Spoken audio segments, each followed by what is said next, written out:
રાજ્યકક્ષાના સ્વતંત્રતા દિવસની નડિયાદમાં ઉજવણી થવાની છે। 78મા સ્વતંત્રતા દિવસની ઉજવણીની તૈયારીઓ પૂરજોશમાં ચાલી રહી છે।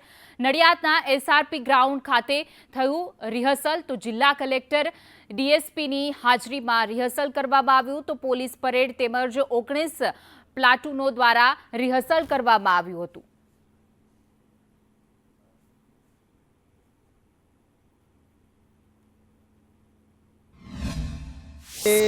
Minute two minute rehearsal SRP ગ્રાઉન્ડમાં યોજવામાં આવ્યા અને જે અપેક્ષિત સૂચન હતા જ્યાં કંઈ આપણે સુધારની ગુંજાઈશ હતી એ બધા ટીમ મેમ્બર્સને સૂચન આપવામાં આવ્યા અને આ રિહર્સલ હવે સતત 14 તારીખ સુધી ચાલશે તાકી આપનો ધ્વજવંદનનો જે 15 તારીખના રાષ્ટ્રીય પર્વના કાર્યક્રમ છે એ છતી રહે। જે પ્રથમ રિહર્સલ કલેક્ટરશ્રીની અધ્યક્ષસ્થાને હતું અને એની અંદર પોલીસની પરેડ ટોટલ 19 પ્લાટૂનો પાર્ટિસિપેટ થઈ રહ્યા છે।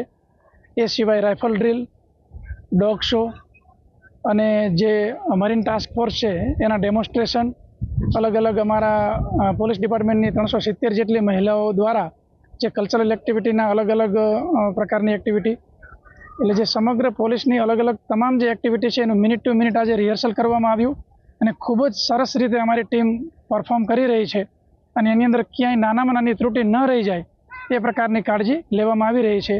સ્વતંત્રતા માનનીય મુખ્યમંત્રી શ્રી આ વખત ખેડા જિલ્લાના આજના 78મા સ્વાતંત્ર્ય પર્વે ઉપસ્થિત સૌ નગરજનોની આ ઉજવણીના ભાગરૂપે હાલ નડિયાદના ખાતે રિહર્સલ યોજાઈ રહ્યું છે। રિહર્સલના ભાગરૂપે હાલ આપ દ્રશ્યોમાં જોઈ શકો છો તે રીતે મુખ્યમંત્રી જે કારમાં બેસીને આ જે પરેડ કરવાના છે તે જ કારનું નિરીક્ષણ હાલ ખેડા જિલ્લાના કલેક્ટર અમિત પ્રકાશ યાદવ દ્વારા કરવામાં આવી રહ્યું છે અને તમામ જે રિહર્સલ છે એ રિહર્સલ અત્યારે કરવામાં આવી રહ્યું છે।